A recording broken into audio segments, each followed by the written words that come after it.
예수님이 이제 나사로의 집에 도착을 했습니다. 나사로가 죽은 지 이미 나흘이 되었고 무덤에 이미 이제 장사를 지냈는데 돌문으로 이제 잘 사니까 이 돌을 판 그 무덤에 나사로가 이제 묻혔습니다. 그런데 돌문으로 막아놔도 시체 썩는 냄새가 주변에 다 퍼지는 곳입니다.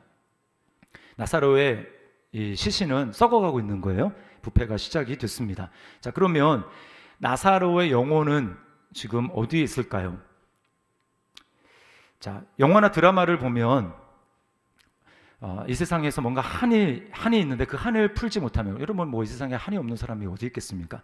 그죠? 한을 풀지 못하면 원혼이 되어서 부천을 떠돈다, 뭐 이 세상을 떠돈다, 이렇게 이야기를 합니다. 굉장히 좀 일리 있는 것 같지만 성경적은 아니에요. 성경은 뭐라고 얘기하냐면 우리가 숨이 딱 떨어지는 순간 우리 영혼은 내세로 들어가게 됩니다.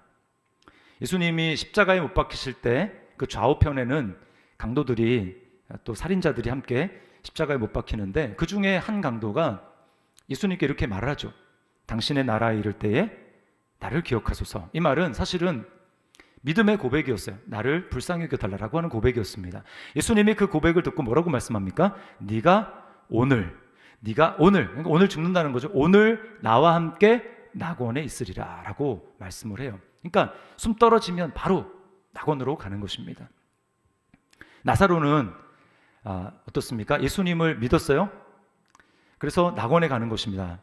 예수님 이 세상에 살아있을 때 부활이요 생명이 되시는 예수님이 구원의 손길을 내미실 때 그 손을 붙잡으면 그 사람은 낙원으로 가는 거예요. 낙원은 어떤 곳입니까? 거기는 하나님이 계시는 곳이죠. 하나님을 직접 볼 수 있는 곳입니다. 그리고 거기에는 죄가 다 소멸된 곳이니까 죄는 무엇입니까? 자기 중심성 아닙니까? 자기만 밖에 모르는 이기심, 지독한 이기심, 이게 죄죠. 그 자기 중심성이 완전히 사라져서 이제는 자기가 아니라 다른 사람을 온전히 사랑하고 섬길 수 있는, 그러니까 여러분 우리가 서로를 자기가 아니라 자기는 전혀 생각하지 않고 다른 사람을 사랑할 수 있다. 여러분 정말 거기가 천국 아니겠습니까? 그러면서 기쁨을 누리는 곳이에요. 반면에 이 세상에서 생명이요 부활이라고 말씀하시는 예수님이 내미시는 그 구원의 손을 거절하고 뿌리친 사람은 어떻습니까? 그 사람이 숨이 떨어지면 하나님이 없는 곳을 가게 됩니다. 자신의 선택이죠. 난 하나님이 싫다.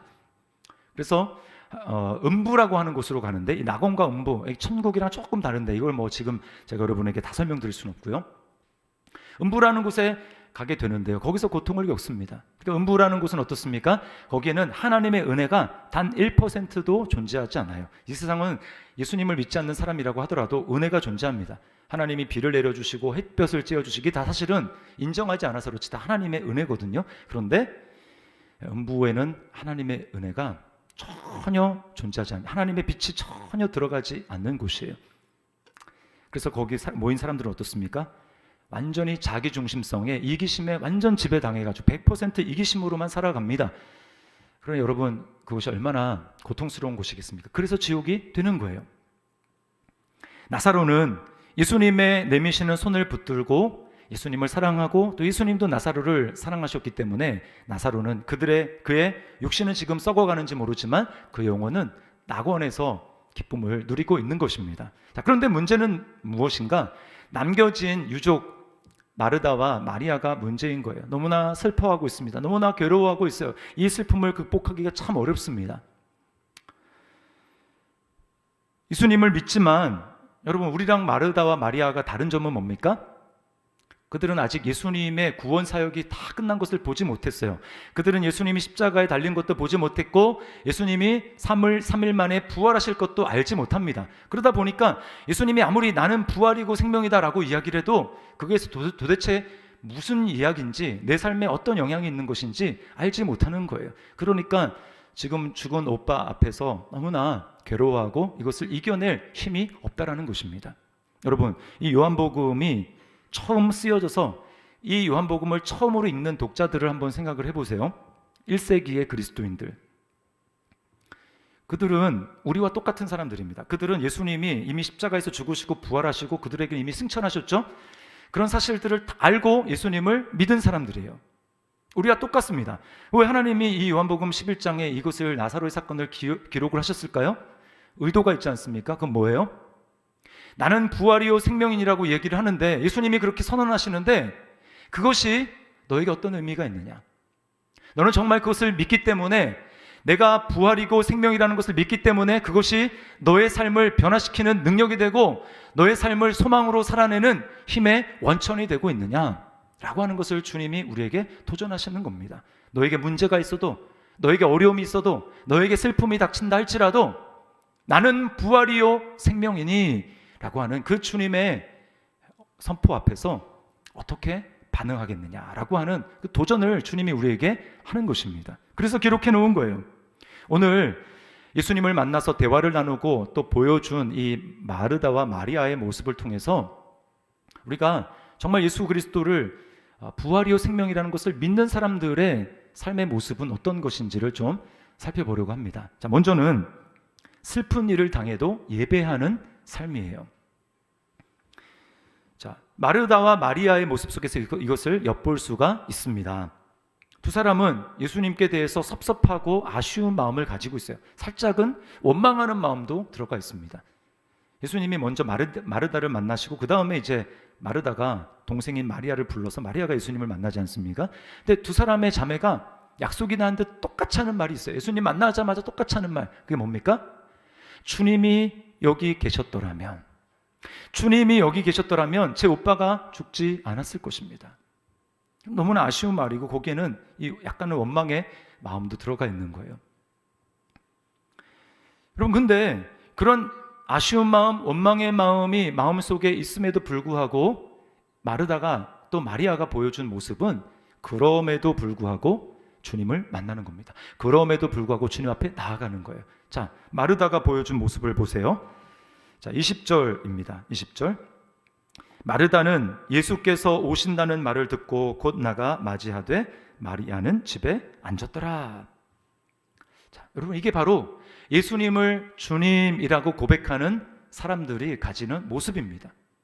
마르다는 예수님이 오신다는 얘기를 듣고 예수님을 맞이하러 나갔어요. 예수님을 맞이합니다. 예수님을 만납니다. 예수님을 환영합니다. 마리아도 마찬가지예요. 마리아는 마르다보다 좀 더 멋진 모습을 보여줍니다. 자, 32절입니다. 32절 우리 같이 한번 읽어볼까요? 시작.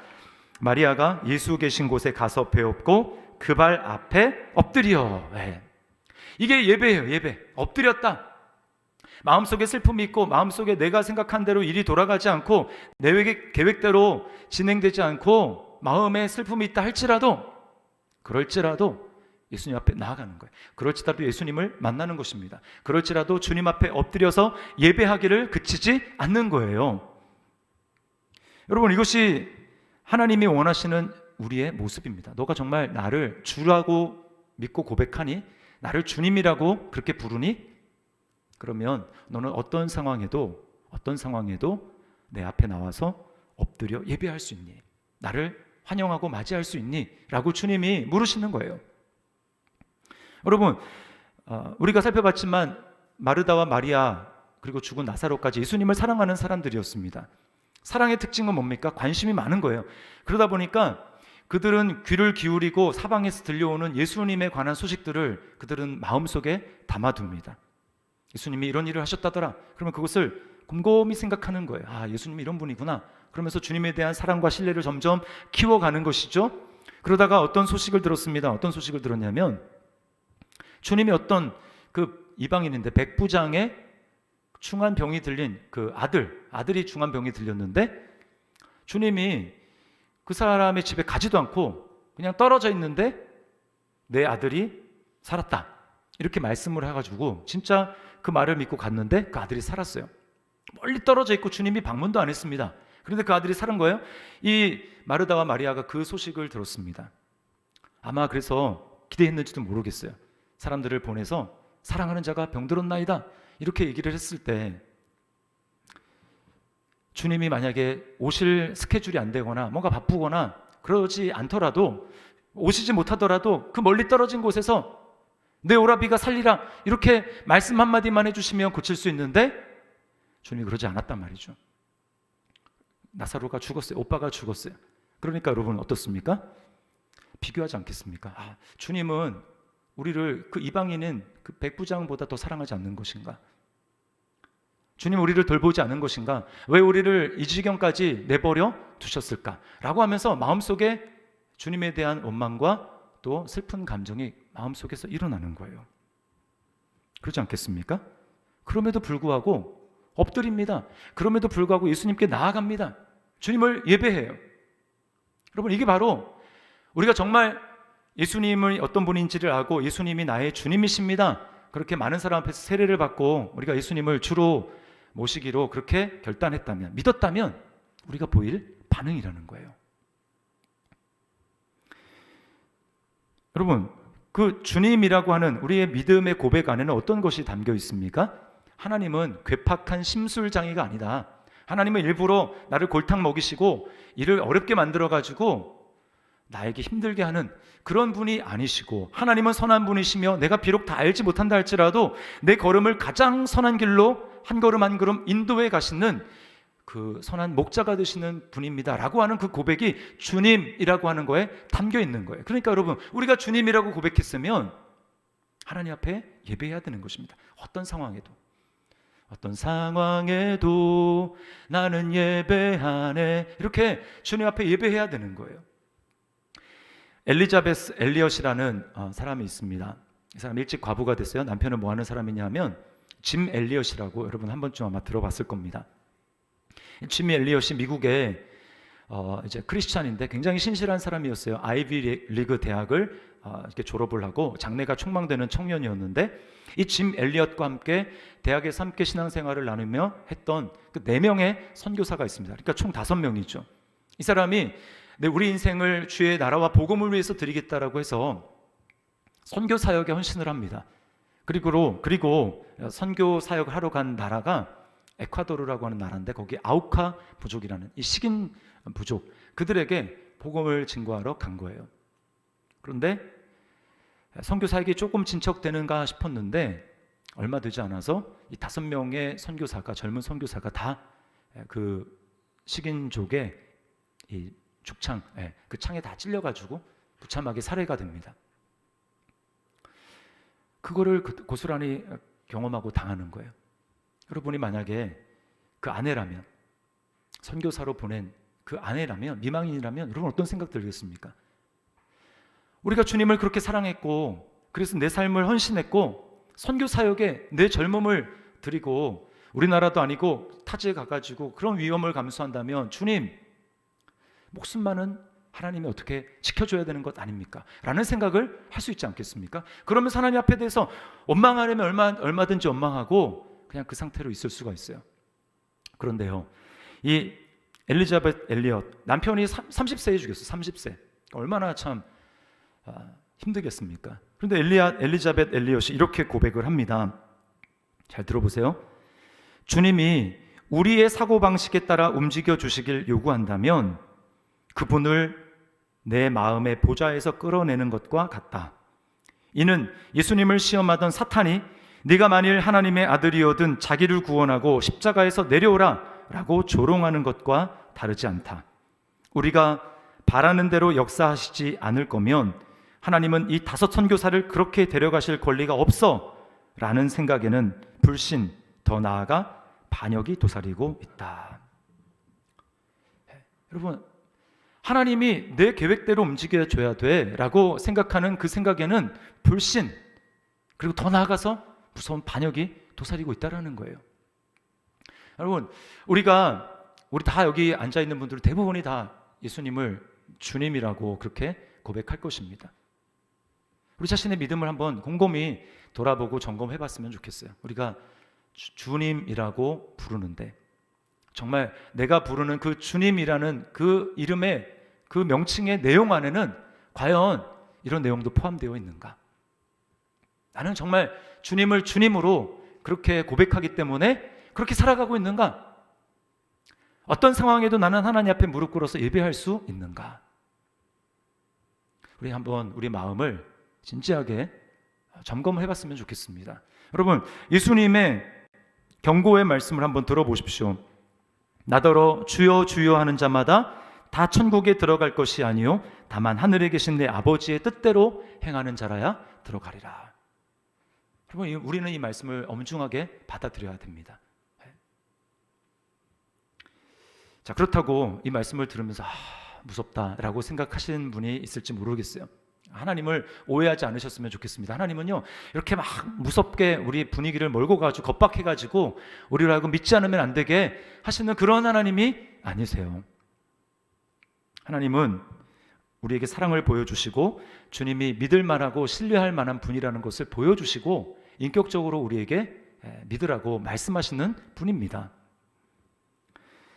자, 그러려면, 그런 하나님을 경험하려면 우리 마음속에 이 마리아가 또 마르다가 가지고 있었던 슬픔, 또 하나님에 대한 섭섭함, 그 감정을 솔직하게 내어놓을 수 있어야 돼요.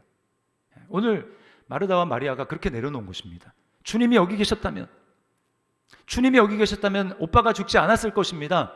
이 말에, 이 짧은 말에 그 모든 것이 다 이렇게 들어가 있는 거예요. 제가 이제 참 답답하게 여기는 건 뭐냐면, 믿기는 믿는 것 같은데 성도들 중에 분명히 이제 어려움을 당했어요. 시험을 당했어요. 마음속에 괴로움이 있습니다. 또 슬픈 감정이 있습니다. 그리고 하나님께 삐졌어요. 삐진 티가 역력해요.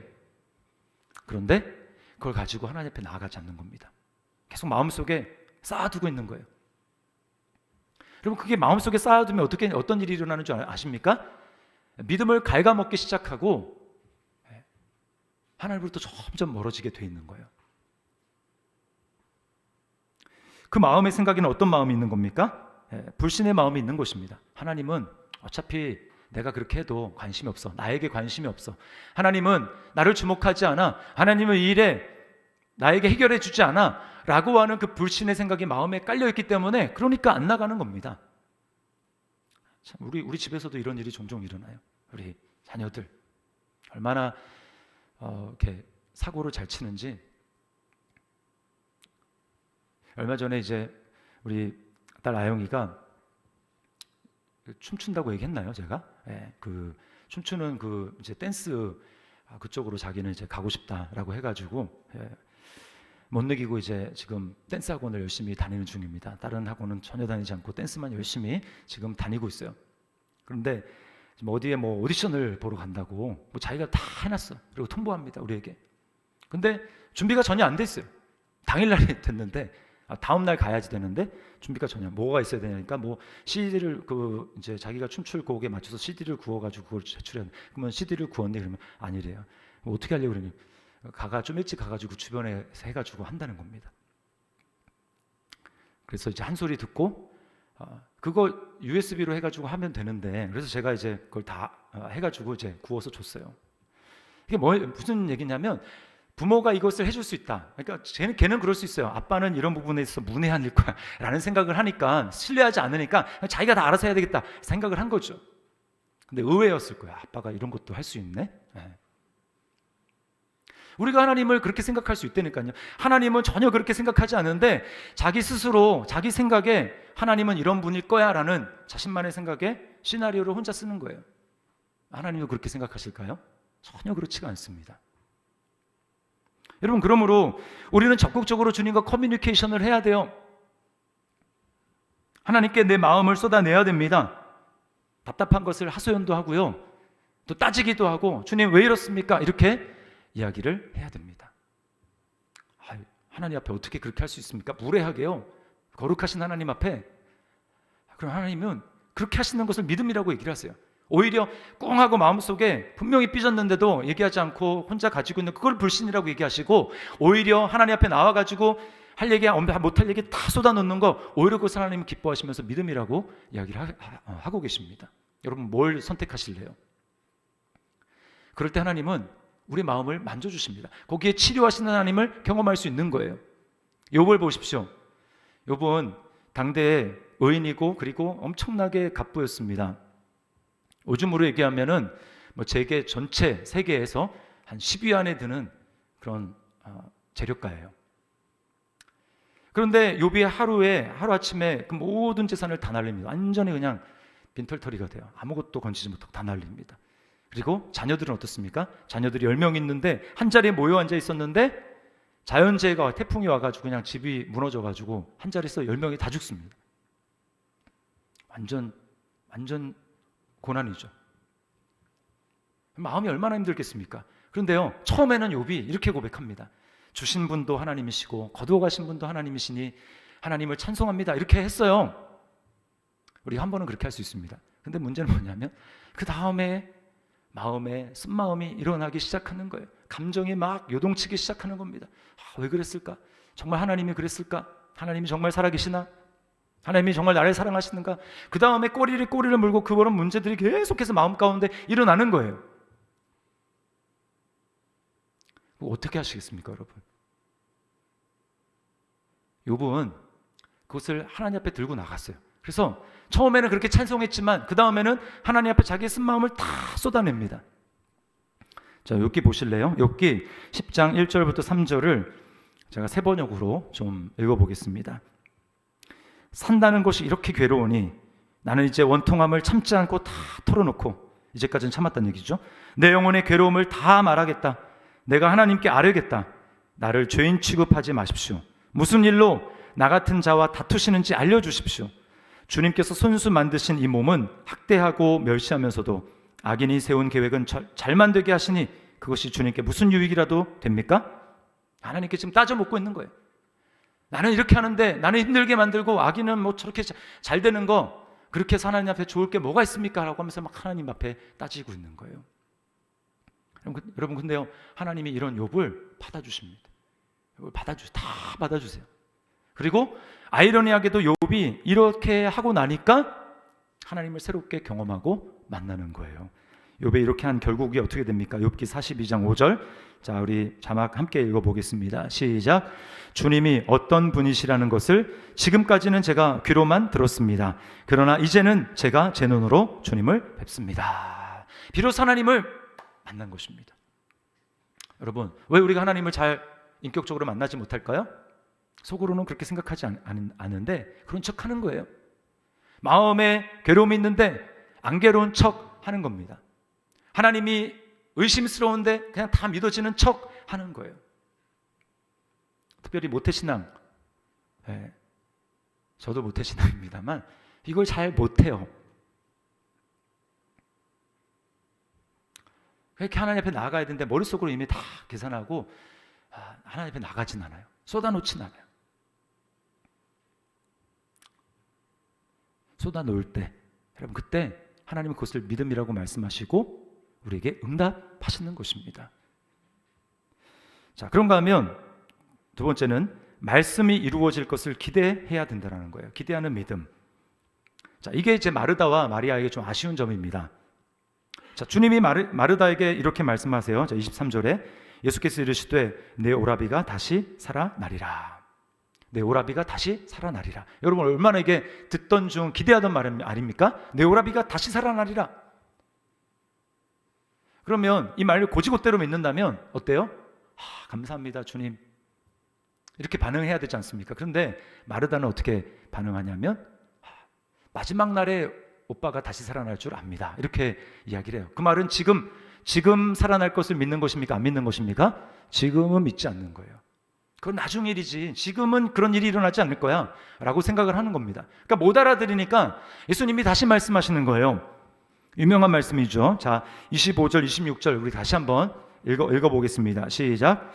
예수께서 이르시되 나는 부활이요 생명이니 나를 믿는 자는 죽어도 살겠고 무릇 살아서 나를 믿는 자는 영원히 죽지 아니하리니 이것을 내가 믿느냐? 나를 믿는 자는 죽어도 살겠고, 이게 누구에게 해당되는 말이에요? 지금 나사로에게 해당되는 말이잖아요. 자, 죽었지? 그런데 죽어도 살 거야. 그러면서 주님 물으십니다. 내가 이것을 믿느냐? 내가 이것을 믿느냐?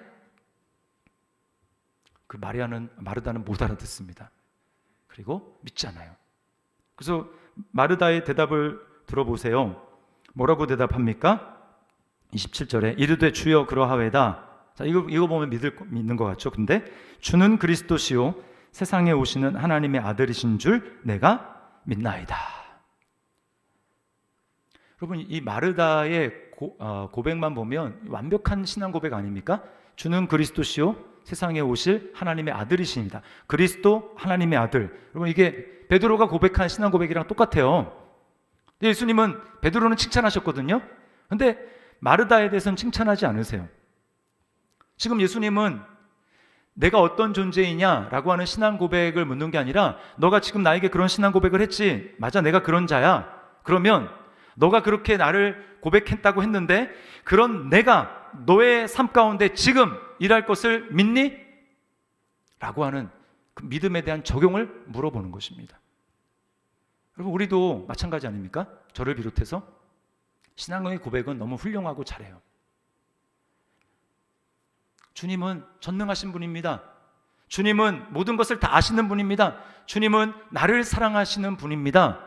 라고 고백하는데, 그 하나님이, 그래서 전능하신 하나님이 지금 내 삶에 전능으로 역사하실 것을 믿느냐? 그렇게 물어보면 이렇게 대답하기를 주저합니다. 집사님이 지금 상황이 이러한데 전능하신 하나님께서 지금 이러한 상황을 해결해 주실 것을 지금 믿습니까? 그런 일이 일어날 걸 믿습니까? 라고 하면 이렇게 대답하기를 꺼려합니다. 하나님이 이런 분이라고 선포하고 하는 건 잘하는데 그 하나님이 지금 나에게 역사하고 계시는가? 여러분, 이게 우리의 문제라는 거예요. 하나님은 어디에 반응하시냐면, 하나님은 그런 우리의 신앙의 고백을 받으시고 그 신앙 고백을 받으신 그 하나님이 지금 내 삶 가운데 역사하실 것을 믿고 신뢰하며 그렇게 반응하는 사람에게 하나님이 일하십니다. 그러니까 믿음만이 하나님을 기쁘시게 할 수 있어요. 성경에 나타난 모든 것을 우리가 어떻게 경험합니까? 믿음 외에는 경험할 수가 없는 거예요.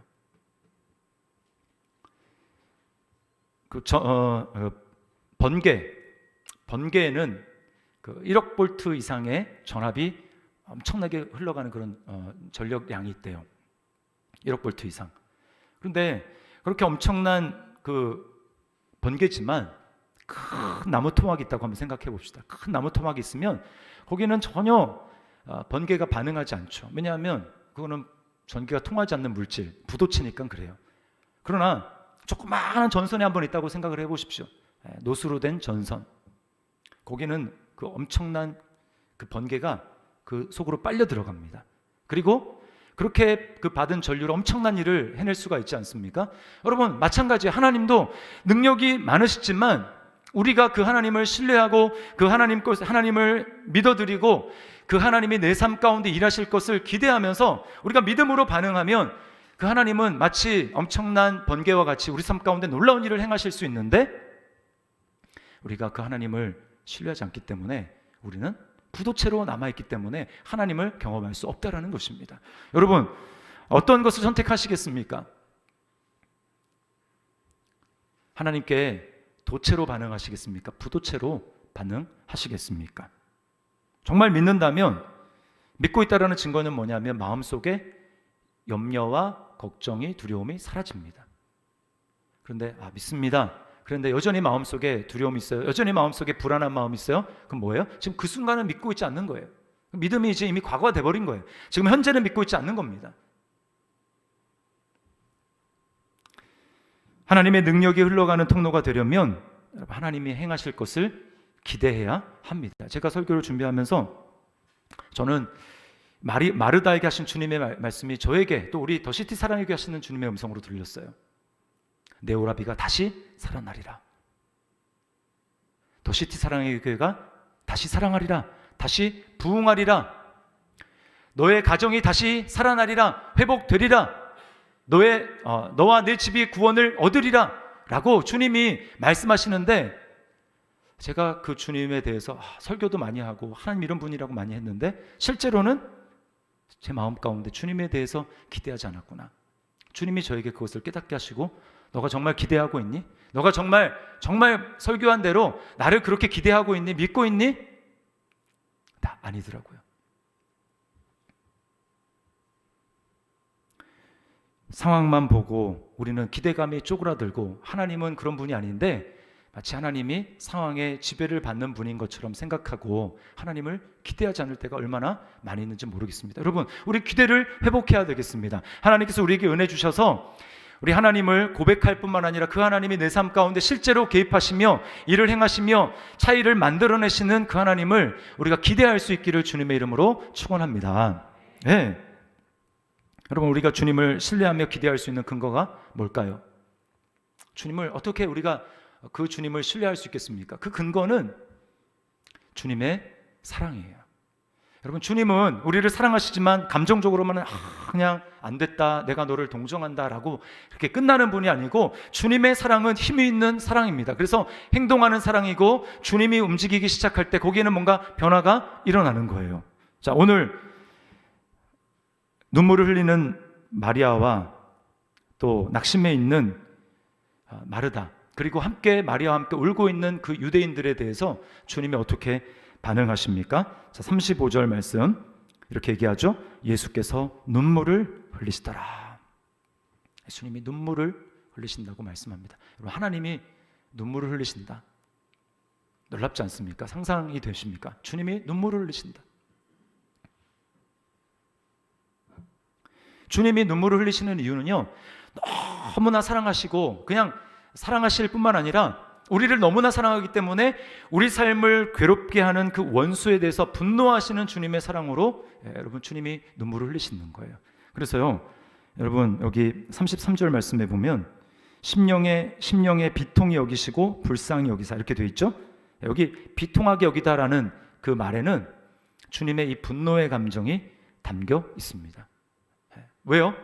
지금 너무나 사랑하는데 죽음이라는, 사망이라는 것이 사랑하는 자들을 갈라놓고 그 사망 앞에서 괴로워하고 있는 사랑하는 자들이 괴로워하고 눈물 흘리는 모습을 보면서 누가 내 자녀들을, 누가 내 하나님의 형제들을 이렇게 만들었는가? 원수가 그렇게 하지 않았습니까? 죄와 사망이 그렇게 하지 않았습니까? 주님이 그래서 죄와 사망의 권세를 가지고 있는 마귀의 권세에 대해서 주님이 분노하시는 거예요. 한편으로는 우리를 너무나 사랑하시는 그 사랑으로, 그리고 우리를 너무나 괴롭게 만드는 죄와 죽음의 권세 잡은 그 마귀를 향하여서 주님은 분노하시면서 눈물을 흘리는 것입니다. 그 주님의 분노하시는 사랑, 그 사랑이 결국은 주님을 어쩔 수 없이 그 사랑 때문에 십자가로 이끌어 가는 거예요.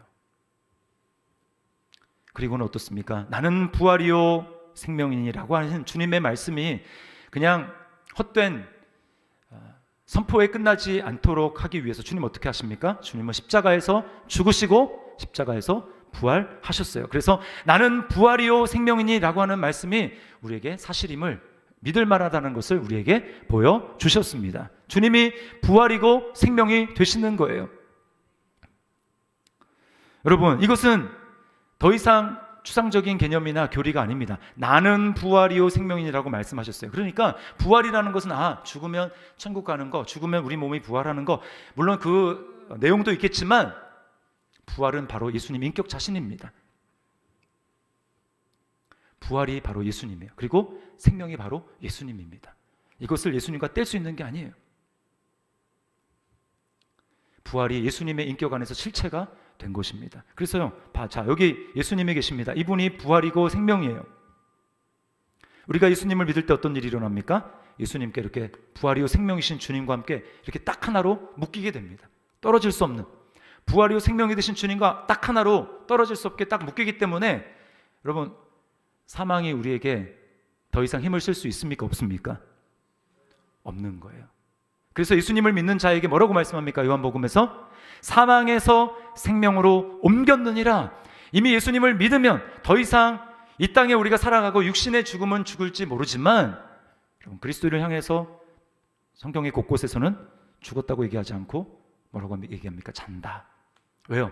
죽음이 더 이상 권세를 잃었기 때문이에요. 죄가 더 이상 힘을 잃어버렸기 때문에 더 이상 우리는 예수님 없이 살아가는 사람들처럼 하나님의 심판을 경험하는 그런 죽음이 아니고, 우리는 그냥 육신이 잠깐 눈을 감았다 뜨는, 그것은 우리 예수님을 믿음으로 말미암아 이미 우리에게 임하신 예수 그리스도의 생명, 예수 그리스도의 부활의 능력, 그것을 이 땅에서 이미 경험했는데, 경험한 그것이 죽음이라는 관문을 통해서 우리가 들어가게 되면 거기서는 더 풍성하게 그 부활과 생명을 누리게 되는 것입니다.